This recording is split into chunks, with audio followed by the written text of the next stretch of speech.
Assalamualaikum students, this is Anju Wahid and today I am again here with a new topic, Coulomb's law in vector form. I welcome you all in my class. Dear students, to describe Coulomb law in vector form, we need to take two charges. Let's suppose here we take two charges. Let's suppose this is charge Q1 and here this charge is Q2. Got it? You know, if two charges are same then they will always repel each other. For example, हमारे पास यहाँ एक charge है positive charge, यहाँ पे एक charge है negative charge. Positive charge क्या करेगा, ये it will move in this direction क्योंकि ये उसकी तरफ अट्रैक्ट होगा. नेगेटिव चार्ज क्या करेगा, it will move in this direction. Then what will happen, here you can see both charges are moving opposite to each other. Actually, this charge is exerting force on this charge and at the same time this charge is exerting force on this charge. Similarly, in case of similar charges, let's suppose यहाँ पे आपके पास positive charge है, यहाँ आपके पास again एक और positive charge है. तो क्या होगा कि ये चार्ज रिपेल करेंगे. तो ये positive charge this will move in this direction and this will move in this direction. Here again you have seen that both charges are moving in opposite direction. Got it? In case of attraction, यहाँ भी charges एक दूसरे के opposite move कर रहे थे और in case of repulsion यहाँ भी चार्जेस क्या कर रहे हैं, एक दूसरे की अपोजिट डायरेक्शन में मूव कर रहे हैं. ठीक हो गया. अब सुनिएगा, आपने जैसे लॉ ऑफ ग्रेविटेशन में पढ़ा था कि in this universe every object attracts every other objects. इस कायनात में हर एक ऑब्जेक्ट दूसरे ऑब्जेक्ट पे फोर्स एक्सर्ट करती है. ऐसा ही है बेटा, चार्जेस भी ऐसा ही करते हैं. हर एक चार्ज दूसरे चार्ज पे फोर्स एक्सर्ट करता है. ठीक हो गया. अब ये जो चार्ज है Q1, इस पे जो फोर्स लग रही है Q2 की वजह से, क्या कहा मैंने, the force on Q1 due to Q2. Q1 charge पे Q2 की वजह से जो फोर्स एक्सर्ट होगी उस फोर्स को हम रिप्रेजेंट करते हैं F12 से. ठीक हो गया. और Q2 पे फोर्स जो Q1 की वजह से होगी, that force will be representing with F21. So F12 का क्या मतलब है, force on Q1 due to Q2. F21 का क्या मतलब है, force on Q2 due to Q1. अब चूंकि इस फोर्स की पर्टिकुलर डायरेक्शन होगी, तो ये जो फोर्स होगी Q1 पे Q2 की वजह से, इसकी डायरेक्शन को हम किससे रिप्रेजेंट करेंगे, यूनिट वेक्टर से रिप्रेजेंट करेंगे. And this unit vector will B R12 और ये आपका यूनिट वेक्टर हो जाएगा. इसकी डायरेक्शन को अगेन हम एक यूनिट वेक्टर से रिप्रेजेंट करेंगे and this unit vector will be R21. Got it everyone? Any problem?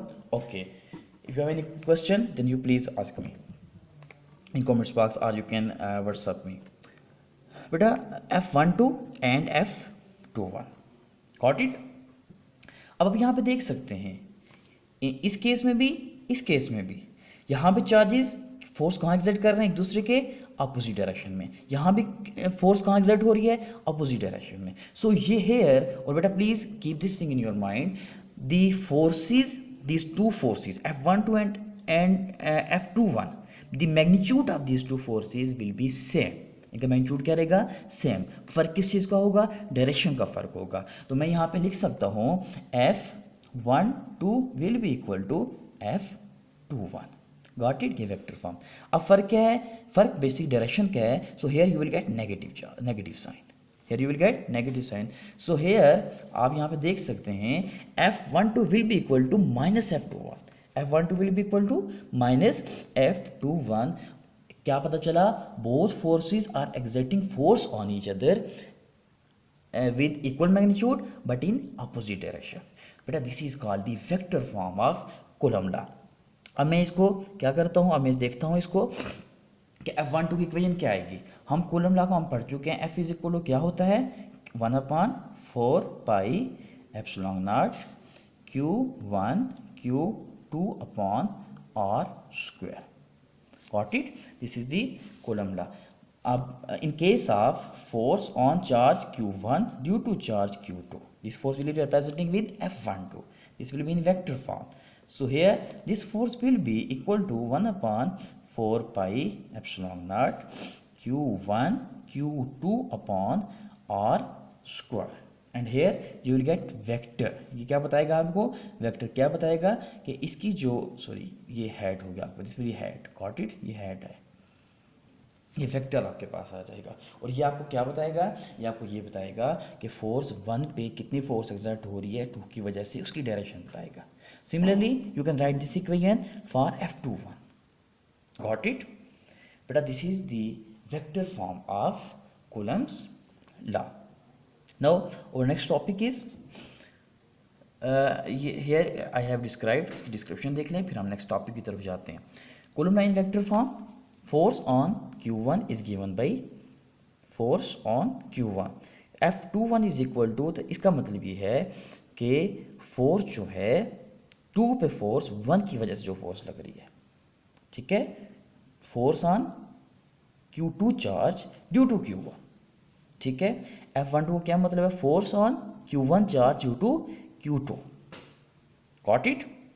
And बेटा हाँ, यहाँ पे अगेन इस बात को मैं एक्सप्लेन कर चुका हूँ कि इस पे जो फोर्स होगी ये इस डायरेक्शन में, this force will be in this direction, so F12 and F21 both are in opposite direction, got it. F21 is equal to minus F12, any problem, good. Now और next topic is Coulomb's line material media. अब material media क्या होता है इसको हम understand करेंगे कि coulomb line material का मतलब क्या है। कूलम्ब लाइन मटेरियल मीडिया का मतलब ये है कि अगर आपके पास दो चार्जेस हैं Q1 एंड Q2, अब इन चार्जेस के दरमियान कौन सा मीडियम है, अब चार्जेस के दरमियान जो फोर्स ऑफ अट्रैक्शन है या रिपल्जन है ये इस मीडियम पे डिपेंड करती है। अब डिपेंड करता है कौन सा मीडियम है, तो वो जो प्रॉपर्टी होती है जो आपको क्या बताती है, जो आपको ये बात बताती है कि उसका मैग्नीट्यूड कितना होगा। क्या कहा मैंने, वो प्रॉपर्टी जो आपको ये बात बताती है कि इसका मैग्नीट्यूड कितना होगा, तो उससे हम क्या कहते हैं, उससे हम बोलते हैं परमिटिविटी। क्या बोलते हैं, परमिटिविटी, ठीक है बच्चे। परमिटिविटी क्या होता है, permittivity is the property of medium which affects the magnitude of force between two charges. दो चार्ज, जैसे आप दो मैग्नेट्स ले लें, आप अपने दो मैग्नेट्स ले लें, लेट्स सपोज मेरे पास ये एक मैग्नेट है, दूसरा मैग्नेट ये है। अब मैं यहाँ से एक पेज ले लेता हूँ, अब देखें अभी इसकी फोर्स ज़्यादा होगी, अब यहाँ पे इसके दरमियान मैंने इसको रख दिया, फोर्स क्या हो जाएगी, मैग्नेट्स की कम हो जाएगी, ठीक हो गया। तो आप इन दो मैग्नेट्स के दरमियान कोई भी मटेरियल जब रख देंगे, आप अपना हाथ ऐसे रख दें, तो आप देखिएगा कि वो जो फोर्स ऑफ अट्रैक्शन है वो कम हो जाएगी, ठीक है। इसी तरह ये चार्जेस के दरमियान जो भी आप मटेरियल रखेंगे उसकी वजह से फोर्स पे इफ़ेक्ट होगा, और फोर्स के क्या इफ़ेक्ट होगा, फोर्स डिक्रीज़ करेगी, और ये जो प्रॉपर्टी है इसको हम बोलते हैं परमिटिविटी, गॉट इट। और ये जो आपके पास आ जाता है epsilon not, this epsilon not is called permittivity of free space. तो हम एप्सिलॉन नॉट उस वक्त यूज़ करेंगे जब आपके पास बोथ चार्जेस के दरमियान क्या होगा, वैक्यूम होगा, कोई भी जो है मटेरियल नहीं होगा, in that case we will use permittivity of free space, got it. Now what is relative permittivity, what is relative permittivity, relative permittivity बेटा पहले देख लें।